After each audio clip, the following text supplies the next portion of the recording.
وصحبه ومن سار على دربه إلى يوم الدين أما بعد.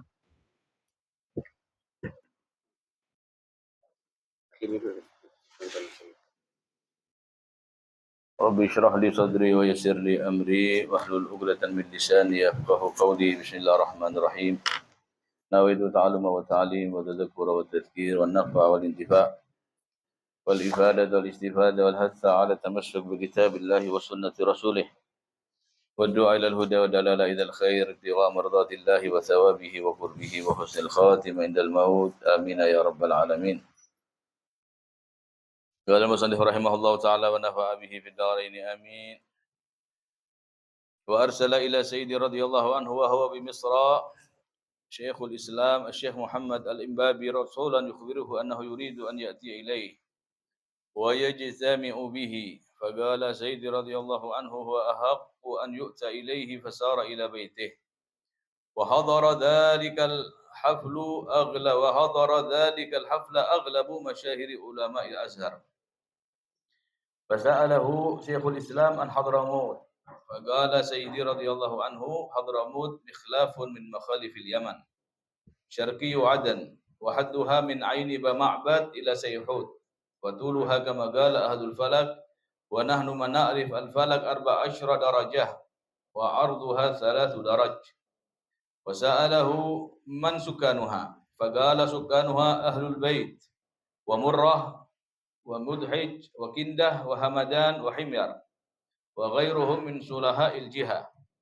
فسأله من يتولى الإفتاء والتدريس بها، فقال من أظهره الله في الوقت أخذوا عنه، وأما سيرة السلف وتربية فهي مأخوذة عن أهل البيت عن آبائهم، ولو لم تكن فيه إلا امرأة لكفت. فسأله من سلطانها، فقال أما شوكة فهي أهل البيت، فما اختلف فيه من شيء فمرجعه إليهم ينظرون فيه بنور الله، وإن بهم عليهم رفعوه على أيدي الابتهال إلى الله.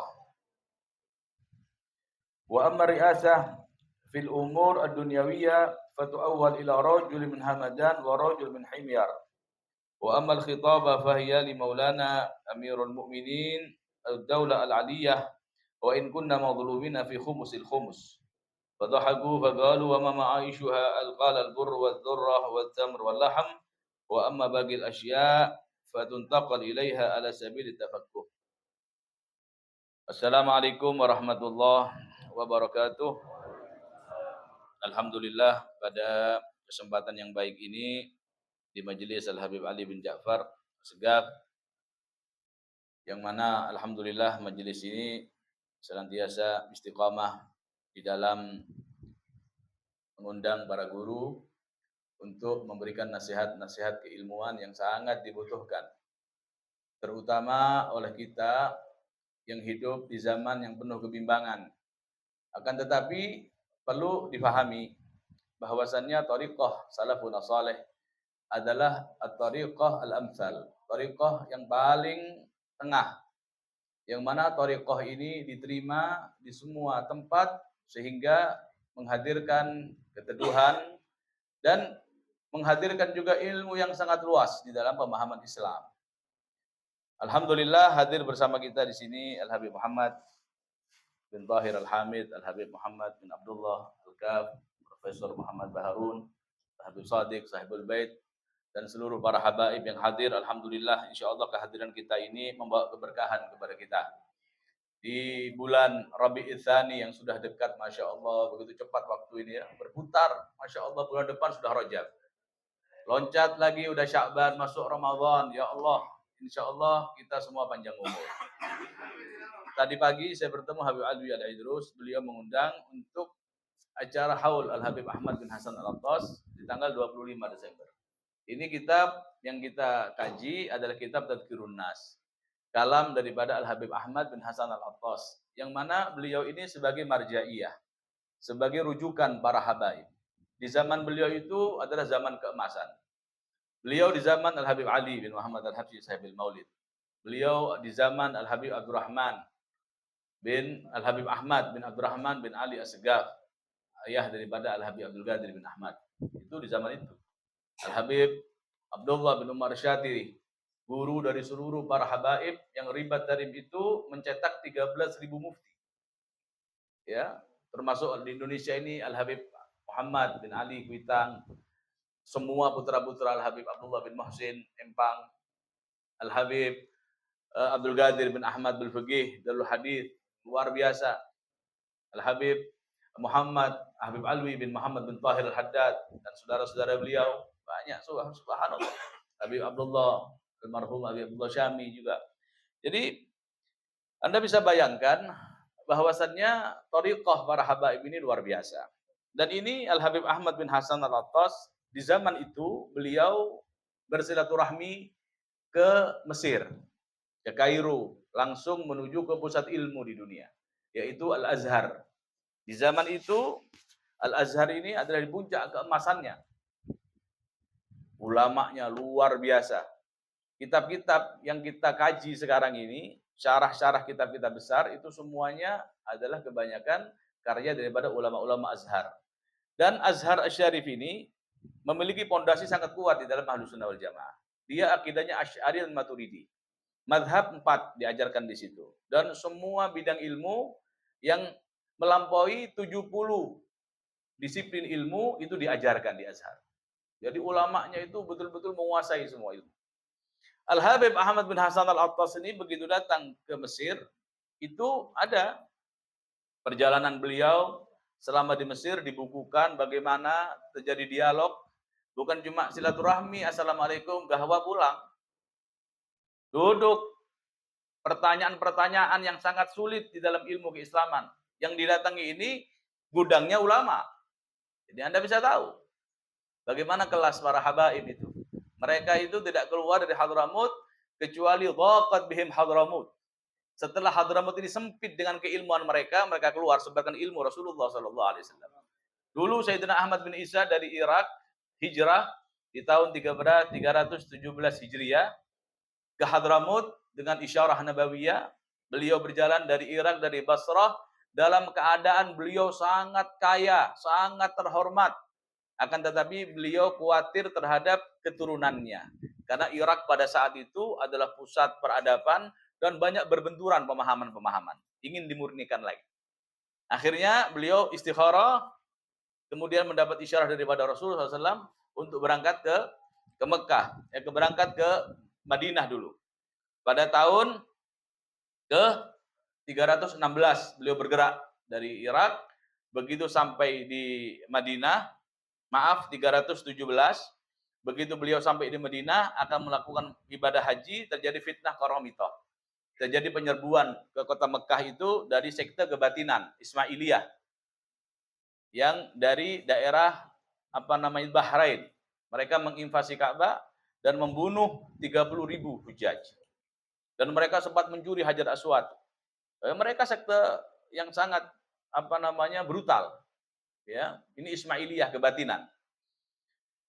Akhirnya beliau tidak haji tahun itu, dan Anda tahu dalam kitab sejarah dijelaskan tidak terjadi dalam Islam bahwasannya orang yang berada di padang Arafah pada saat itu hanya 17 orang. Ya, itu yang dibunuh itu lebih daripada 30 orang, 30.000 orang. Bayangkan zaman itu. Fitnah yang sangat besar. Itu terjadi di zaman beliau. Ini sekte yang sangat brutal ini menguasai dunia Islam pada saat itu. Bahkan Mesir itu dikuasai mereka. Bahkan Azhar itu dibangun oleh mereka. Anda asal tahu. Akan tetapi dengan berjalannya waktu, akhirnya Jami'ul Azhar ini dibersihkan.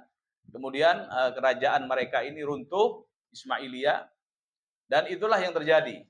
Sehingga Sayyidina Ahmad bin Isa setelah melakukan ibadah haji pada tahun selanjutnya 318 dan langsung bergerak ke Hadramut. Kenapa ke Hadramut? Jadi bukan ke antah berantah. Karena dulu Sayyidina Husain bin Ali bin Abi Thalib ketika beliau itu di Mekah bermusyawarah dengan Sayyidina Abdullah bin Abbas, beliau menyarankan untuk beliau tidak ke Kufah, untuk beliau itu ke Hadramut. Fa inna hunaka ansaru abik. Ahlul wuddi wal ikhlas. Orang Hadramut itu orangnya ikhlas. Orangnya itu bersih. Karena Yaman itu Nabi berikan kabar gembira.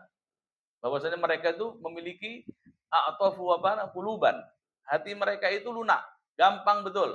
Kalau lihat kebaikan, mereka itu cepat. Kalau gotong royong, luar biasa. Orang-orang Yaman itu. Jadi subhanallah, beliau katakan jangan ke Irak. Ya, itu cerita Sayyidina Husain sampai terbunuh di padang Karbala itu karena panggilan dan undangan daripada 100.000 tanda tangan yang dibubuhkan untuk beliau datang. Karena kondisi dunia Islam pada saat itu kacau balau. Ya, di bawah kepemimpinan Yazid bin Muawiyah. Singkat cerita, Sayyidina Ahmad bin Isa al-Muhajir ini sudah melihat Hadramut ini sebagai ladang ya, lahan yang cocok untuk menjaga anak turunnya nanti daripada akidah-akidah yang memang berseberangan. Hadramut ini sudah beliau kirim orang di sana untuk menata, untuk menjadikan tempat tinggal beliau dan sudah ada sambutan karena Hadramut Yaman pada umumnya itu bermadzhab Syafi'i. Dan pada saat itu ada dua sekte besar. Ada mazhab Ahlus Sunnah, di sana banyak ada Syafi'iyah, ada Ahnaf yang paling banyak. Kemudian sedikit Malikiyah, sedikit Hambali. Dan yang paling banyak adalah Abadiyah, Khawarij yang sekarang ini bergesernya ke Oman. Pada saat itu, beliau begitu sampai di Hadramut, beliau langsung tinggal di Husaisah. Kemudian beliau di sana membawa harta yang sangat besar, membeli lahan-lahan besar, beliau bercocok tanam, kemudian beliau juga mengajar. Orang-orang Hadramut itu tidak serta-merta menerima, oh ini Sayyid, Duriyah Nabi, Ahlul Bait, tidak. Pada saat itu beliau mengutus ya salah satu daripada putra beliau untuk berangkat ke Mekah untuk mengambil tanda tangan daripada ulama-ulama kaliber dunia tentang keabsahan nasab beliau. Itu sudah disaksikan di zaman itu. Berangkatlah ke Mekah ketika musim, diambillah tanda tangan dari ulama-ulama besar dunia sehingga nasab Al-Ba'alawi ini sebagai ijma. Ya, istifadhah wa syuhrah. Enggak boleh orang itu menolak nasab seseorang, kita ya tanpa bukti, kita katakan saya bin fulan, saya Mustafa bin Muhammad. Pengakuan ini sudah diakui sampai ada dalil pembatalnya. Nah, sekarang serta-merta dibatalkan, ini seperti menuduh orang berzina. Anak-anaknya bagaimana keturunannya? Ini bahaya sekali bab nasab ini. Jadi ini seperti ijma lintas zaman. Sampai di zaman Al-Habib Ahmad bin Hasan Al-Attas ini, beliau ke Azhar. Ya di masa sekarang ini terjadi fitnah seperti ini, itu Syekh Azhar yang dulu Mufti Azhar, Syekh Ali Jum'ah mengatakan bahwasanya itsbat nasab Ahlul Bait Al-Ba'alawi ijma. Secara ijma, sudah selesai. Mau dipercaya silahkan, nggak dipercaya silahkan. Ya, nggak ada paksaan untuk mempercayai, bukan rukun Islam kok. Ya, akan tetapi jika tidak percaya, diam. Ya, tapi sampai dia berbicara, orang pasti akan membela, pasti orang akan menunjukkan bukti otentik tentang keabsahan nasab. Dan itu sudah dibuktikan.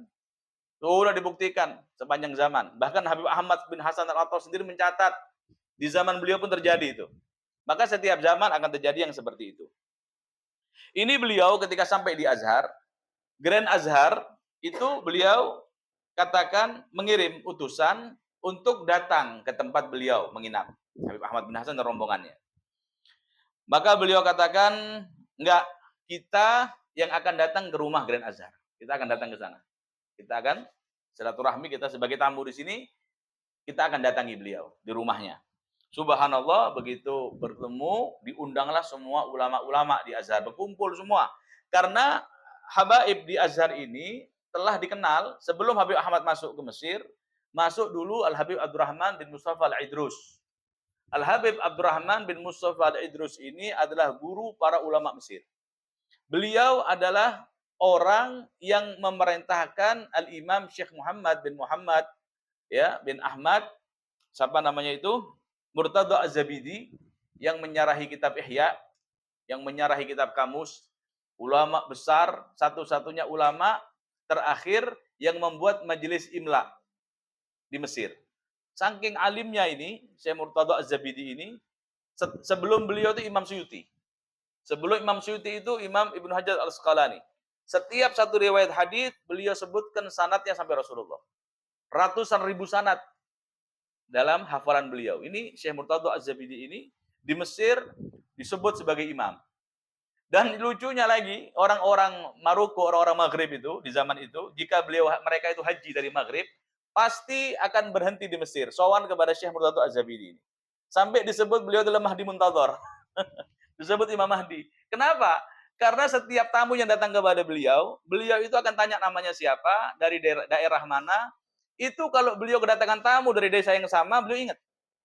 Kenal nggak kepada tamu saya 3 tahun yang lalu, namanya Fulan bin Fulan. Oh iya itu Fulan, bagaimana kabarnya? Subhanallah.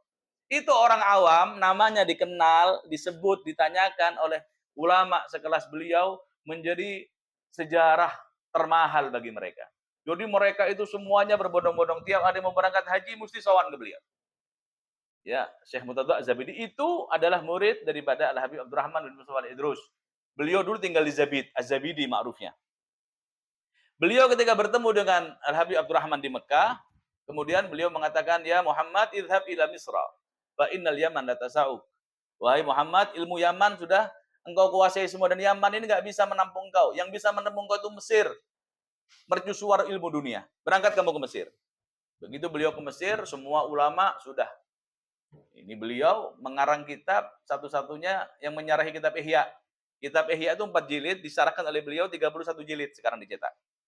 Kitab Ihya. Beliau syarahkan juga kitab Qomus. Kitab Qomus bahasa Arab, Qomusul Muhit, itu 4 jilid. Beliau syarahkan dengan kitab yang namanya Tajul Arus. Itu kitabnya berapa? Hampir 40 jilid. Luar biasa beliau ini. Menguasai semua ilmu. Barakah daripada siapa? Al-Habib Abdurrahman bin Mustafa Al-Idrus. Jadi begitu datang Habib Ahmad bin Hasan ini, mereka sudah kenal siapa Al-Ba'alawi ini. Kemudian ditanya, ya, supaya kita tahu nih apa itu Hadramut. Hadramut terpencil, terisolasi, jauh dari mana-mana. Bagaimana bisa menghadirkan ilmu, bisa menghadirkan daripada thariqah? Ini beliau ditanya. Begitu sampai di rumahnya, beliau ditanya oleh Syekhul Islam ini, Grand Azhar, Syekh Muhammad Al-Imbabi. Bagaimana Hadramut? Wahai Habib. Beliau mengatakan bahwasannya Hadramut itu adalah satu wilayah di Yaman. Yaman itu besar. Ada salah satu wilayah namanya Hadramut. Provinsi lah di Yaman itu. Provinsi Hadramut ini adalah masuk dalam wilayah Yaman. Sekarang ada Yaman Utara, ada Yaman Selatan. Sekarang udah lebur, jadi satu Yaman. Kemudian beliau mengatakan, dan Hadramut ini di timur Aden. Jadi kalau orang itu dari Mekah, mereka itu akan lewat di Tihamah. Dari Tihamah itu akan tembus ke Zabid, kemudian dari Zabid ke Taiz, dari Taiz ke Aden, Aden itu masuk lagi di Mina, pelabuhan. Pelabuhan Aden itu lebih strategis daripada pelabuhan Dubai. Makanya dikacau terus Yaman ini. Karena pelabuhan Aden itu langsung dia tuh ke bumi Afrika. Yang mau ke Mesir gampang, yang mau ke Djibouti gampang. Ya, itu luar biasa. Jadi ini Hadramut di timur Aden. Ya, kemudian beliau katakan, dan batasan provinsi Hadramut itu dari mana? Dari Ain Ma'bad sampai ke Sihut. Ya, agak besar lah Yaman itu, Hadramut itu. Kemudian beliau mengatakan, bagaimana penduduk Yaman, khususnya yang di Hadramut itu, bagaimana sih identitasnya? Bagaimana di sana itu? Beliau Habib Ahmad mengatakan, suka nuha ahlul bait. Penduduk di sana adalah ahlul bait. Para habaib yang dikenal sepanjang zaman, ya, ketika hidupnya sampai wafatnya, orang-orang Hadramut tidak satu pun yang mengingkari. Orang sudah wafat, ya, menurunkan dzurriyyah, lintas generasi. Di zaman kita sudah hampir 1100 tahun malah. Ya, jadi ini semuanya sudah betul-betul tidak bisa dibungkiri. Ini istifadhah. Nah, sekarang ada orang datang, ini kita tinggal di mana? Di Condet. Wah, saya nggak percaya ini Condet. Loh, kenapa nggak percaya? Buktinya mana kalau ini Condet? Loh, ya, mau dibahas apa? Yang kasih nama Condet pertama kali siapa? Ya ada sejarahnya. Wah, saya nggak percaya. Buktinya mana? Ya orang gila. Ya kan? Setiap hal yang sudah menjadi catatan di masyarakat, sudah masyhur, di Tanah Abang, ini Bogor, ini Gunung apa Salah, ini Gunung. Oh ditanya, dirunut asal usulnya, ini orang Maghrub, nggak bisa. Kemudian ukuran 1 meter, ya, 1 kilo, 1 mil, mana buktinya? Kalau kenapa kok 1 meter harus 1000 mili misalnya? Nggak mau dia, nggak terima dia. Nah, ini apa? Orang yang semacam ini orang yang sakit otaknya. Ya, termasuk masalah nasab ini lebih berbahaya lagi. Karena masalah keturunan. Di Hadramut itu penduduknya masyhur, ini ahlul bait, ini habaib. Sudah melebur, menikah dengan para masyayikh, menikah dengan orang di sana, duriyahnya di sana. Yang pertama yang dikenal di sana adalah para habaib. Yang kedua daripada keturunan Murrah, ya. Kemudian dari Mudhij, dari Kindah. Kemudian dari Bawazir. Bawazir itu dalam satu riwayat keturunan daripada sahabat Abu Bakar As-Siddiq. Al-Khatib juga begitu. Jadi banyak duriyah sahabat itu yang masuk ke Hadramut juga. Yang enggak semuanya itu orang dari asli Yaman. Seperti Al-Khatib, Bawazir ini katanya daripada duriyah sahabat. Ada juga Al-Umari dari Sayyidina Umar bin Al-Khattab, ada juga banyak. Makanya di antaranya adalah Kindah, Wahamadan, dan Himyar. Himyar ini adalah orang Arab tertua yang ada di Yaman, namanya Himyar. Ya. Itu kakek moyang daripada Imam Malik bin Anas, Imam Darul Hijrah. Itu dari Himyar. Ya, dulu ada seorang santri di depan guru kami baca kitab Muwatta Imam Malik. Itu langsung dia baca, radhiyallahu anhum, baca-baca Habibnya. Guru kami Habib Salim mengatakan, jangan langsung baca. Jelaskan dulu yang kamu baca ini kitab apa, karangannya siapa, baru radhiyallahu anhu wa radhiyallahu ankum baca, sama biar jelas. Oh, dibilang ini kitab Muwatta. Ya Habib, karya daripada Imam Malik bin Anas, kemudian ada nasabnya, terus dia baca itu, harusnya kan Al-Himyari. Dia baca Al-Hamiri. Al-Hamiri. Hamir. Hamir itu dalam bahasa Arab himar. Kata Habib Salim, ente himar. Ente hamir. Gol himyar. Al-Himyari. Ya, itu kembali kepada Yaman, bayangkan itu. Imam Syafi'i, ya, itu dari Quraisy. Subhanallah, ini Yaman, Hadramut, ini lengkap komplit. Masyarakatnya itu, ya, banyak dari mana-mana. Wa ghairuhum min sula'il jihah. Dan semua bangsa keturunan yang terkenal, orang-orang saleh, orang-orang yang memiliki keilmuan dan tempat di masyarakatnya. Kemudian ditanya, siapa yang menjadi mufti di sana? Dari kelompok mana? Beliau mengatakan, man adharahullah fil wagad akhadu anhu. Siapapun yang ilmunya luas, maka akan menjadi rujukan. Dulu di Masjid Jami' di Kota Tarim itu, soft pertama itu dari ujung ke ujung 80 orang kira-kira, itu semuanya mufti. Anda bisa bayangkan. Jadi soft awal di Masjid Jami' Tarim itu dulu para mufti. Dan mereka itu gak mau kemana-mana, cinta kepada negerinya. Karena gak ada maksiat di sana itu. Hidupnya bersahaja. Ya, kalau mau mereka itu keluar. Kalau keluar Allah berkahi. Dulu Al-Habib Idrus bin Umar Al-Habsyi, Sahibul Ghurfah, itu guru daripada Habib Ahmad bin Hasan, guru daripada Habib Muhammad bin Tahir Al-Haddad, guru daripada Al-Habib Ali bin Muhammad Al-Habsyi, itu bangun rumah. Karena beliau itu diganggu sama tetangganya, gangguan dahsyat, sampai disihir beliau.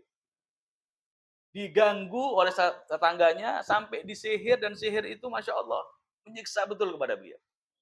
Dan beliau tahu, jika sihir itu sudah kena kepada beliau, sakitnya apa yang beliau rasakan, itu bercerita kepada Habib Ubaidillah bin Muhsin bin Alwi.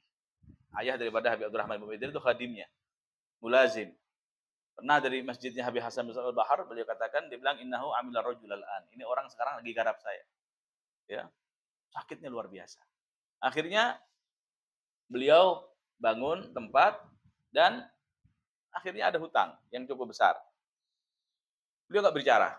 Nggak bicara, yang tahu Habib Ali Habsyi, Sahibul Maulid. Habib Ali bilang bahwasanya Habib Idrus ini diganggu. Dan ada rumah beliau sudah bangun dan beliau ada hutang. Bilang kepada satu orang yang dekat, namanya Syekh Ahmad bin Makarim. Syekh Ahmad ini bilang, ya Habib, kalau begitu saya minta izin. Saya akan musafir. Di Hadramut gak ada uang. Gak ada apa-apa di Hadramut. Ya, saya akan berangkat. Apa ke India, apa ke mana. Saya pengen antum izinkan. Seperti Habib Habsyi ini. Antum izinkan ana, saya niat untuk menyelesaikan hutang Habib Idrus bin Umar. Dan Habib minta izin. Semua keuntungan yang saya akan dapat, saya bagi dua sama antum. Allah, itu orang punya ikhlas, niatan ikhlas. Tapi Habib, cuma satu pengen saya. Apa? Saya lihat Habib Alwi, kalau nggak salah, Al-Haddad, itu punya himar kuat sekali. Saya kejar tuh himar, kena beli sama dia. Nggak kena saya. Saya mau beli itu himar untuk saya jadikan dia sebagai kendaraan saya. Oh ya, marhaba. Datang di rumah Habib Al-Haddad ini. Assalamualaikum, waalaikumsalam. Dia bilang, "Syuf ya akhi hada Syekh Ahmad." Dia bilang, dia lihat himar inti ini bagus, mau dibeli. Dia bilang, "Wallah, ini himar ana sudah incer lama. Ana sudah dapat ini himar, ana sudah nggak mungkin jual lagi. Ana juga mau ke masjid, mau ke pasar, mau ke mana, ya ini tunggangan ana." Dia bilang, "Si Ahmad itu cari di tempat yang lain, di pasar sana banyak." Dia bilang, "Diam si Ahmad." Habib Ali bisikin lagi. Dia bilang, "La huwa bayusafir." Dia mau musafir. Ada urusan dia mau selesaikan. Urusan Habib Idrus bin Umar. Dia bilang, "Khalas, madama inti ya Ali yang bicara, khalas ya Ahmad, inti ambil ini himar, harga ana beli." Subhanallah. Jalan Syekh Ahmad ini. Subhanallah, setelah sekian lama, ya berkah luar biasa. Beliau datang, beliau bayari hutang-hutang daripada Habib Idrus bin Umar, sufniat, solehah. Doa guru yang luar biasa. Akhirnya, Habib Ali udah dapat bagiannya. Pernah sekali waktu, tengah malam, Habib Ali diketok rumahnya oleh seseorang, kemudian dikatakan bahwasannya ada kiriman dari Syekh Ahmad bin Makarim. Dibilang di mana? Dibilang di Unaizan. Unaizan itu tempat Habib Ali suka buat acara di situ, dekat Siwun, di situ daerah Siwun. Dekat daripada itu Unaisah, ya. Subhanallah, katanya di situ.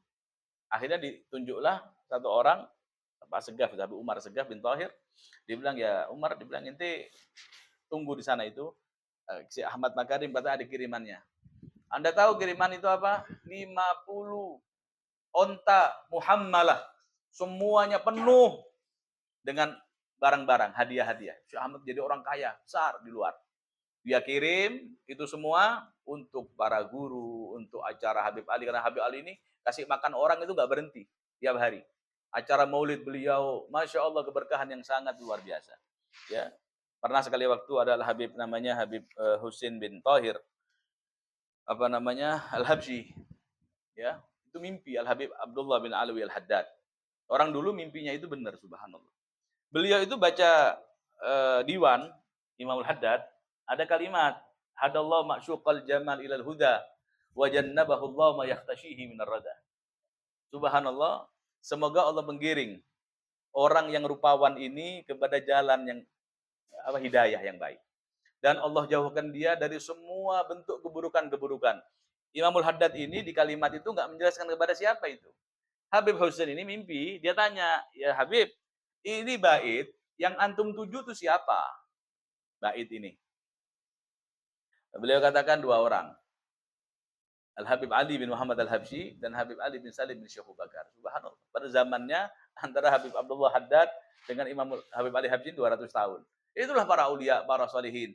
Jika mereka itu di dalam jalan yang benar, jalan istiqamah yang luar biasa, taib, capek mereka luar biasa. Ya, makanya sekarang ini begitu kita lihat fenomena yang seperti ini, kenapa? Karena gak ada adab. Sebagian menceritakan keramat-keramat yang bukan di tempatnya. Itu kan urusan-urusan yang tidak boleh menjadi konsumsi publik. Dulu adalah Habib Abu Bakar bin Abdurrahman, terakhir saya mau cerita. Al-Habib Abu Bakar, ya, Abu Bakar bin Abdurrahman bin Syahab, itu alamatud dunia. Beliau itu menguasai 40 bidang ilmu. Di antaranya ilmu mantik, beliau punya 1000 bait nadhaman ilmu mantik. Punya nadhaman dalam ilmu usul fiqh, ulama besar kali berdunia. Tinggal di India, di Hyderabad, ma'ruf. Habib Abu Bakar bin Abdurrahman bin Syahab. Itu diwan beliau hanya bisa disandingkan dengan diwan Mutanabbi, kelasnya. Jadi beliau itu dari fasihnya dalam diwan beliau itu adalah tandingannya itu di zaman Imam Syafi'i, di zaman Mutanabbi, di zaman-zaman itu. Zaman-zaman jahiliyah bahkan. Diwan beliau. Alim yang sangat luar biasa. Beliau itu murid Habib Ali Habsyi. Dan Maulid Habsyi itu pertama kali Habib Ali selesaikan daripada imla 4 majelis. Yang pertama diserahkan catatannya kepada Al-Habib Abu Bakar bin Abdurrahman bin Syahab yang umurnya pada saat itu kurang 20 tahun. Habib Ali menyerahkan kepada Habib Bakar ini untuk mentelaah secara ilmu Arabiyah, secara nahwu sorofnya. Bayangkan. Habib Ali Habsyi ini ma'ruf di zamannya itu ahli nahwu. Sampai dikatakan keilmuan beliau dalam tata bahasa Arab jika dibandingkan dengan ahli zamannya, beliau mengungguli. Saking ahli, lihat itu diwan beliau, lihat itu diwan beliau 5.000 syairan Habib Ali Habsyi. Kata Habib Salim guru kami, Al Habib Ali itu diwannya kira-kira 5.000 bait, 5.000 qasidah. Satu qasidah bisa ada 50 bait kadang-kadang. Dari 5.000. Ada yang fusha namanya fusha, dan kemudian dari Hadramut namanya Humainiyah. Itu alimnya luar biasa. Ya. Al Habib Abu Bakar ini setelah beliau itu sekian lama keluar dari Hadramut ke Turkiya, bersahabat dengan Sultan, ya, apa nama itu, Sultan Turkiya itu, Utsmaniyah, beliau kembali ke Hadramut, disambut yang sangat luar biasa. Nah, begitu beliau kembali ke Hadramut, kumpul para ulama, kumpul para habaib, para tokoh, habaibnya, masyayikhnya, masyarakatnya, beliau itu datang bukan cuma dengan ilmu, karam, membawa segala macam hadiah. Ziarahlah ke Zambal, ya, ziarah ke Zambal. Kemudian beliau berkhutbah di depan makam Faqih Muqaddam. Biar tahu supaya kita tidak kurang ajar. Ya, cerita keramat-keramat ini kepada orang yang bukan tempatnya, kepada mereka yang tidak memahami, akhirnya jadi salah paham, jadi bahan olok-olok. Beliau itu mengatakan begini, saya ini sudah keliling, kata dia.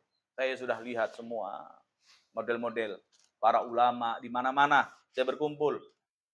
Ya, saya bergaul sampai dari Yamannya, dari Mesirnya, dari Afrikanya, Indianya, Timur Jauhnya, Indonesia dan semuanya. Beliau katakan, seandainya saya, kata beliau, tidak bertemu dengan Al-Habib Idrus bin Umar Al-Habsyi. Saya tidak bertemu dengan Al-Habib Muhsin bin Alwi Asgaf. Saya tidak melihat mata saya Al-Habib Abdullah bin Husain bin Tahir. Saya mungkin meragukan keramat-keramat para salaf. Supaya kita tahu, gak main-main. Tapi begitu saya lihat sosok-sosok suci ini, bagaimana ibadahnya, bagaimana perjuangannya, bagaimana ikhlasnya, bagaimana beliau itu hadir untuk masyarakatnya 24 jam siang malam. Subhanallah, suhudnya di dunia. Saya menundukkan kepala saya, ini yang saya lihat seperti ini kelasnya. Gimana yang di atasnya? Gimana Imamul Haddad, gimana Imam Habib Umar bin Abdurrahman Al-Attas. Allah muliakan mereka ini di atasnya, terus di atasnya. Di zaman mereka. Jadi begitu saya lihat contoh hidup yang saya saksikan ini seperti ini, maka saya taslim, saya menerima itu semua. Karena apa? Ini bentuk daripada karamah, kemuliaan yang Allah berikan kepada hambanya. Bukan menjadi konsumsi publik. Habib Ahmad mengatakan, tulis ilmu saya, kalau keramat selesai di masa saya. Yang ketemu dengan beliau, untung, lihat keramat beliau, didoakan. Didoakan. Dulu Habib Ubaidillah bin Muhsin bin Alwi itu, yang saya ceritakan, Imam Hadramut, semuanya merujuk kepada beliau. Itu satu zaman luar biasa, makanya dicintai di mana-mana karena bukan cuma ilmu, akhlaknya, karamnya, kedermawanannya, ketawaduannya. Itu membuat mereka diterima di dalam dunia Islam. Sehingga ini yang perlu kita tekankan. Yuk cerita ilmunya, cerita akhlaknya. Kalau karamahnya itu ceritakan karamah aulia-aulia yang ada di negeri ini lah. Aulia-aulia negeri ini itu beliau dapat barokah dari guru-gurunya. Kayak Hamid bin Umar Pasuruan, itu karomahnya luar biasa. Ceritain. Kayak Hamid, orang akan tanya, siapa sih gurunya? Habib Ja'far bin Syekh Segaf. Ketemu. Kayak Khalil Bangkalan, ceritain keramatnya, murid-muridnya Ki Hasyim Asy'ari, banyak kiai-kiai, semua karamah ada. Guru kami Habib Hasan mengatakan, sebut aulia di negeri kalian, semua tempat, semua negeri banyak aulia, banyak ahlillah. Allah taruh di sana karena hidup di zaman itu, karena tinggal bersama orang-orang itu, wilayahnya, masyarakatnya, adatnya, kok bisa jadi wali? Kok bisa jadi kekasih Allah? Wah, hebat ini. Ilmunya, amalnya, ikhlasnya. Di Hadramut lain lagi ceritanya. Di sini tempat yang maksiat terbuka, tempat yang sedemikian banyak macam-macam, kok bisa jadi wali? Ini menunjukkan apa? Kesolehan, keistiqomah. Ini yang diceritakan. Ini yang menjadi contoh sehingga apa? Harum. Hubungan antara habaib, hubungan antara kiai, itu terjaga. Karena fitnah ini masuk dari situ. Beliau katakan tidak boleh menjadikan karamah-karamah para habaib untuk konsumsi publik. Kalau kita mau bicara dalil, ya dalilnya banyak. Di Quran karamahnya Ashabul Kahfi bukan Nabi. Karomahnya Siti Maryam bukan nabi ya. Ya, itu karomah-karomah semua sahabat Nabi juga punya karomah. Bab karomat, bab final dalam bab Ahlussunnah wal Jamaah. Ada karena bukan karena si wali tapi karena pemberian Allah Subhanahu wa taala. Semua sesuatu yang melampaui batasan akal manusia ada mukjizat khusus bagi Nabi. Ada karomah bagi ada sihir dari ilmu setan juga ada. Jadi jangan sampai ini ya menjadi sesuatu yang menjadi titik berat. Oh, harus cerita karomat yang enggak ilmunya. Istiqomahnya, pengorbanannya, bagaimana ta'alluqnya dengan para salaf, ini yang menjadi contoh dan dengan itu mereka terangkat derajatnya di sisi Allah Subhanahu wa taala. Itu Habib Husain mimpi Imamul Haddad dia tanya, bukan cuma Habib Ali Habsyi. Dia tanya bagaimana magamnya fulan, bagaimana magamnya fulan. Beliau semua kekasih Allah ada tariqah. Jalan di jalan tariqah ini. Ya. Insyaallah dengan berkah Al Habib Ahmad bin Hasan Al-Attas kita tahu ulama-ulama di Hadramut karena ilmunya, karena suluknya, karena keistiqomahannya, karena akhlaknya Allah pilih mereka dan tidak ada harus habaib yang jadi mufti, enggak, siapa yang alim dia menjadi mufti. Syekh Abu Bakar bin Salim berguru kepada Syekh Ma'ruf Bajamal. Nah, gurunya Bajamal. Al-Faqih Al-Muqaddam punya murid Syekh Ahmad bin Isa Al-Amudi. Jadi satu. Semua para masyayikh ya, para habaib yang dari Hadramut, yang dari luar Hadramut bersatu. Apa judulnya? Judulnya adalah membela syariat Rasulullah Shallallahu Alaihi Wasallam. Ini insya Allah menjadi bekal bagi kita dan insya Allah dengan berkat para habaib kita insya Allah menyongsong umur kita dengan barokah. Hari-hari di depan ini insya Allah lebih baik bagi kita dan negeri kita insya Allah. Tentunya para habaib semua dijaga daripada fitnah-fitnah yang terjadi saat ini. Ini semuanya karena musuh-musuh Islam selalu mencari cara dan celah untuk menghantam ya daripada kekuatan-kekuatan Islam ini, daripada ulamanya, daripada habaib, daripada umat Islam keseluruhannya. Ya, insya Allah kita semua diselamatkan oleh Allah Subhanahu wa taala. Al-Fatihah.